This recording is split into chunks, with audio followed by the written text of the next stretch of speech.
નમસ્તે મિત્રો, આજે આપણે વાત કરવાના છે જર્મનીથી દેશ નિકાલ થતા પતિ પત્ની સાથે બનેલી ઘટના. એક સુંદર અને શાંત શહેરની સવાર હંમેશા ઠંડી હવાની સાથે શરૂ થતી. પહોળા રસ્તાઓ પર લોકો પોતાના કામે નીકળી પડતા. દુકાનો ધીમે ધીમે ખુલતી અને શહેરનું જીવન પોતાની ગતિએ આગળ વધતું. એ શહેરના એક વ્યસ્ત ચોક પાસે રોજ સવારે એક નાની સાની કેબિન માટે ઉકળતી ચાની સુગંધ ફેલાતી હતી. ગરમા ગરમ ચા, તાજો નાસ્તો અને હંમેશા હસતો ચહેરો ધરાવતા એક ગુજરાતી પતિ પત્ની 5 વર્ષથી ત્યાં પોતાની મહેનતના બળે જીવન જીવતા હતા. શહેરના ઘણા લોકો તેમને ઓળખતા હતા. કોઈ તેમને શા માટે યાદ કરતું તો કોઈ તેમના વિનમ્ર સ્વભાવ માટે.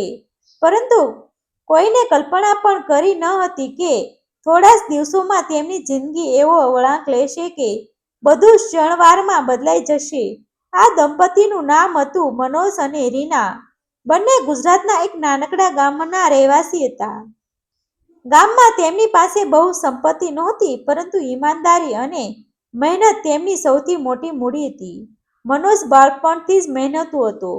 ખેતીની મજૂરી હોય કે નાનું મોટું કામ, તેણે ક્યારેય કામ કરવામાં શરમ અનુભવી નહોતી. રીના પણ એટલી જ સરળ અને સંસ્કારી હતી. ઘરના દરેક સભ્યની સેવા કરતી અને પોતાના પતિના દરેક નિર્ણયમાં સાથ આપતી. લગ્ન પછી બંનેએ અનેક સપનાઓ જોયા હતા. તેઓ ઈચ્છતા હતા કે મહેનત કરીને પોતાના માતા પિતાને સારું જીવન આપે, પોતાનું નાનું ઘર બનાવે અને ભવિષ્યમાં સંતાનોને સારું શિક્ષણ અપાવે. પરંતુ ગામમાં મળતી ઓછી આવકથી આ બધું શક્ય બનતું નહોતું. દિવસ રાત મહેનત કરવા છતાં મહિના અંતે હાથમાં કંઈ જ બચતું નહોતું. એક દિવસ ગામમાં એક એજન્ટ આવ્યો. તે વિદેશ મોકલાવીને વાતો કરતો હતો. તેણે ગામના ઘણા લોકોને કહ્યું કે જર્મનીમાં મહેનતુ લોકો માટે ખૂબ સારી તક છે.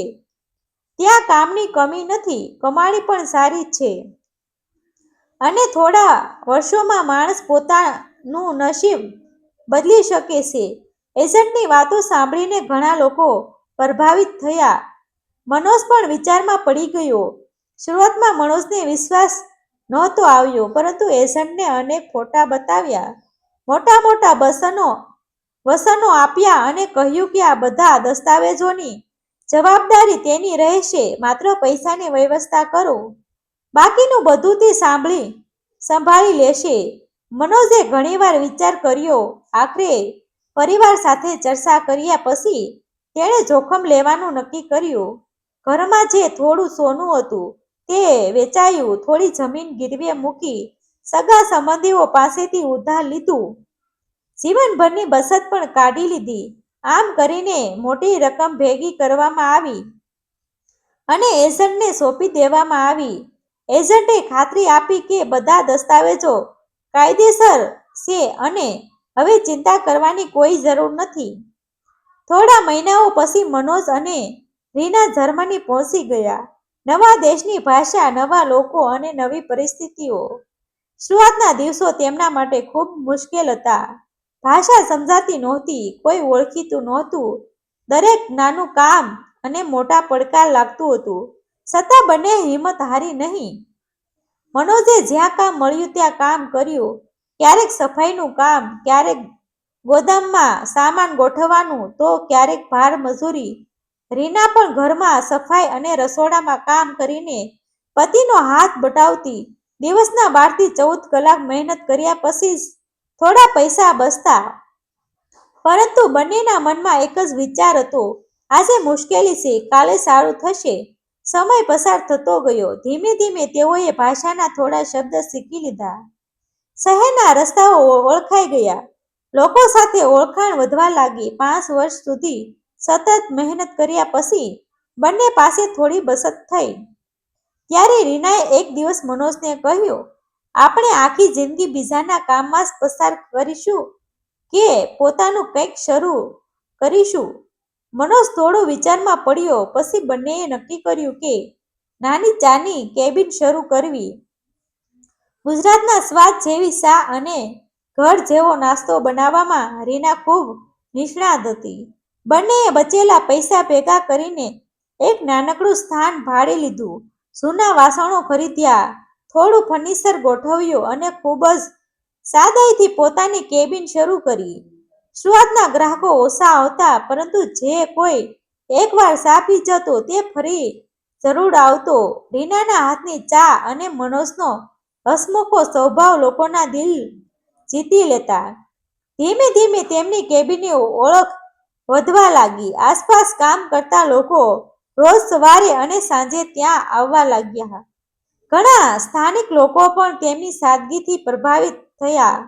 દરરોજ સવારે બંને ભગવાનનું સ્મરણ કરીને કામ શરૂ કરતા, દિવસભર મહેનત કરતા અને રાત્રે મોડે સુધી સફાઈ કરીને જ ઘરે જતા. પૈસા ભલે ધીમે ધીમે આવતા હોય, પરંતુ બંને ખૂબ ખુશ હતા. વર્ષો પછી તેમને લાગ્યું કે હવે જીવન સારા માર્ગ પર આગળ વધી રહ્યું છે, પરંતુ દરેક સફળતા સાથે ઈર્ષ્યા પણ જન્મે છે.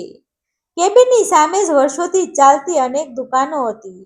શરૂઆતમાં તેઓએ મનોજ અને રીનાને સામાન્ય રીતે લીધા, પરંતુ થોડા મહિનામાં જ્યારે લોકો તેમની કેબિન તરફ વધુ આવવા લાગ્યા, ત્યારે કેટલાક વેપારીઓએ આ વાત પસંદ પડી નહીં.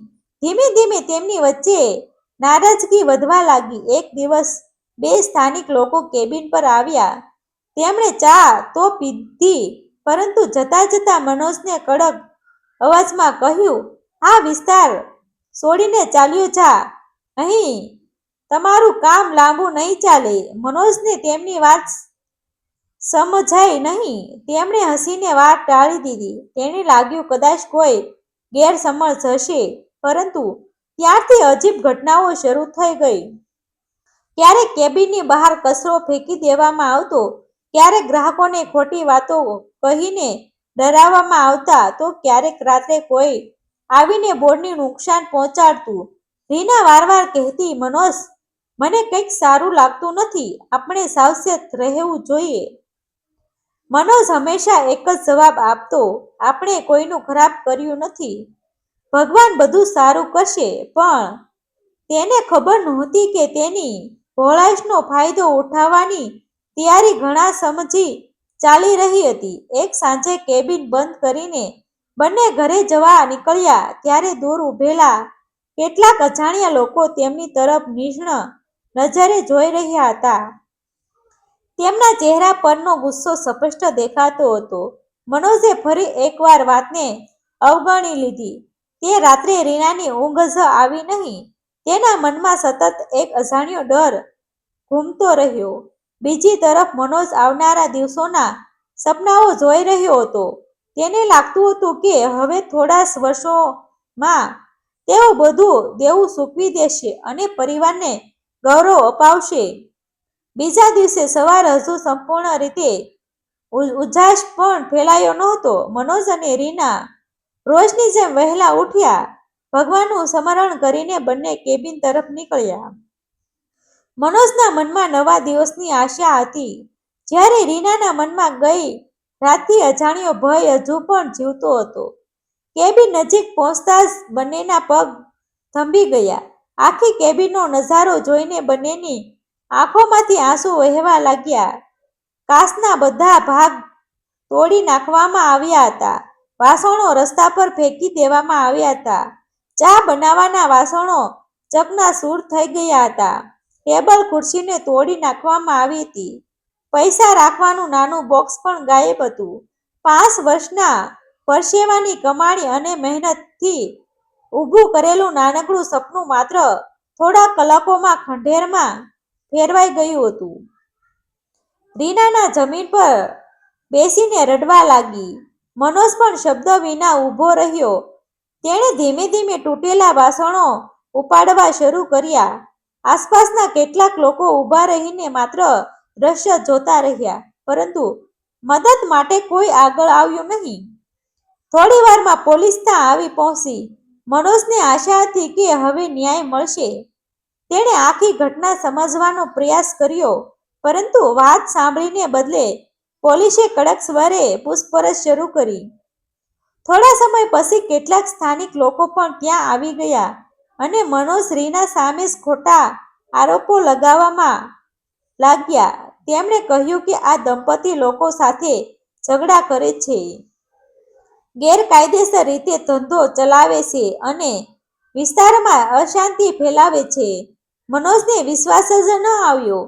જે લોકો સામે તેણે ક્યારેય ઊંચા અવાજે વાત પણ નહોતી કરી, એ જ લોકો આજે તેની સામે સાક્ષી બનીને ઊભા હતા. પોલીસ બંનેને પૂછપરછ માટે લઈ ગઈ. કલાકો સુધી પ્રશ્નો પૂછાયા. ભાષાની મુશ્કેલીને કારણે તેઓ પોતાનો વિચાર પણ યોગ્ય રીતે કરી શકતા નહોતા. જે દસ્તાવેજો તેમણે વર્ષો પહેલા એજન્ટ પાસેથી મેળવ્યા હતા, તે પણ તપાસવા માટે જપ્ત કરવામાં આવ્યા. થોડા દિવસો પછી એક એવી વાત સામે આવી કે મનોજના પગ નીચેની જમીન સરકી ગઈ. તપાસવામાં જાણવા મળ્યું કે તેમની પાસે રહેલા કેટલાક દસ્તાવેજો સાચા નહોતા. જે પરવાનાઓના આધારે તેઓ વર્ષોથી રહેતા હતા, તેમાં ગંભીર ગેરરીતિ હતી. મનોજ વારવાર કહેતો હતો કે આ બધા દસ્તાવેજો એજન્ટ તૈયાર કરાવ્યા હતા, પરંતુ તેની વાત સાંભળવા કોઈ તૈયાર નહોતું. મનોજે તરત એજન્ટને ફોન કર્યો. ફોન બંધ.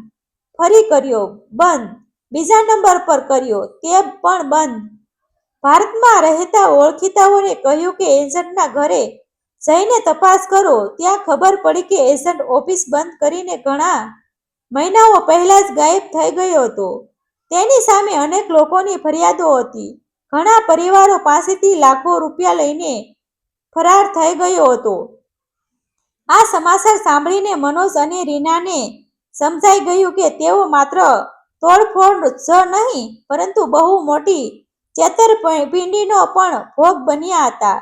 કોર્ટમાં કેસ ચાલવા લાગ્યો. એક પછી એક તારીખ પડતી રહી. બચેલા બધા પૈસા, વકીલો અને રહેવા જમવાના ખર્ચાઈ ગયા. જે થોડી બચત હતી તે પણ પૂરી થઈ ગઈ. હવે તેમની પાસે ન ધંધો રહ્યો, ન આવક રહી અને ન ભવિષ્યની કોઈ આશા. અંતે કોર્ટનો નિર્ણય આવ્યો. તેમને દેશમાં રહેવાની મંજૂરી રદ કરવામાં આવી. નક્કી થયું કે તેમને ભારત પરત મોકલવામાં આવશે. આ સમાચાર સાંભળીને રીના ભાંગી પડી. તેણે મનોજનો હાથ પકડીને કહ્યું, આપણે કોઈનું ખરાબ કર્યું નહોતું, છતાં આપણી સાથે આવું કેમ થયું? મનોજ પાસે કોઈ જવાબ નહોતો. તેની આંખોમાંથી માત્ર આંસુ વહેતા રહ્યા. થોડા દિવસો પછી બંનેને વિમાનમાં બેસાડીને ભારત મોકલી દેવામાં આવ્યા. 5 વર્ષ પહેલા જે સપનાઓ લઈને તેઓ દેશ વિદેશ ગયા હતા, તે બધા સપનાઓ હવે રાખ બની ચૂક્યા હતા. ભારત પહોંચ્યા પછી શરૂઆતના દિવસો ખૂબ કઠિન હતા. ગામના ઘણા લોકો પ્રશ્ન પૂછતા. કેટલાક લોકો દયા બતાવતા તો કેટલાક મજાક ઉડાવતા. પરંતુ મનોજ અને રીનાએ હિંમત હારી નહીં. થોડા સમય પછી તેમણે બીજા પંડિત લોકો સંપર્ક કર્યો. ત્યારે ખબર પડી કે તેઓ એકલા નહોતા. આવા અનેક પરિવારો હતા. તેઓ એજન્ટની છેતરપિંડીનો ભોગ બન્યા હતા. બધાએ મળીને કાયદેસરની ફરિયાદ નોંધાવી. લાંબી તપાસ શરૂ થઈ. મહિનાઓ પછી પોલીસે એજન્ટને બીજા રાજ્યમાંથી પકડી પાડ્યો. તપાસમાં કરોડો રૂપિયાની છેતરપિંડીનો ખુલાસો થયો. અનેક નિર્દોષ લોકોના જીવન સાથે તેણે રમત રમી હતી. ભલે એજન્ટ પકડાઈ ગયો, પરંતુ મનોજ અને રીનાના ગુમાવેલા 5 વર્ષ પાછા આવ્યા નહીં. તેમ છતાં તેમણે નક્કી કર્યું કે હવે ભૂતકાળને રડીને નહીં, પરંતુ નવી શરૂઆત કરીને જીવનનું. ગામમાં જ તેમણે ફરી એક નાની સાની લારી શરૂ કરી. શરૂઆતમાં ગ્રાહકો ઓછા આવ્યા, પરંતુ તેમની મહેનત અને ઈમાનદારી ફરી એકવાર રંગ લાવી. ધીમે ધીમે લોકો તેની પાસે આવવા લાગ્યા. હવે તેઓ દરેક ગ્રાહકોને માત્ર છાશ પીવડાવતા નહોતા, પરંતુ એક સલાહ પણ આપતા. વિદેશ જવાના સપનાઓ જોવામાં કોઈ વાંધો નથી, પરંતુ કોઈ પણ એજન્ટ પર આંખ મીચીને વિશ્વાસ ન કરશો. દરેક દસ્તાવેજો જાતે ચકાસજો. એક ખોટો નિર્ણય આખી જિંદગી બદલી શકે છે. મનોજ ઘણીવાર કહેતો, અમે પૈસા હાર્યા, વર્ષો હાર્યા, સપનાઓ હાર્યા, પરંતુ ઈમાનદારી નથી હારી. માણસ પાસે જો હિંમત બાકી હોય તો તે ફરી ઊભો થઈ શકે છે. આજે પણ તેમની નાની સાની લારી પણ ઘણા લોકો આવે છે. કોઈ ચા પીવા આવે છે તો કોઈ તેમની જીવનકથા સાંભળવા. દરેક વ્યક્તિ ત્યાંથી એક જ શીખ લઈને જાય છે. મહેનતનું કોઈ વિકલ્પ નથી, પરંતુ મહેનત કરતા સાચી માહિતી અને કાયદેસર દસ્તાવેજોની ખાતરી કરવી એટલી જરૂરી છે.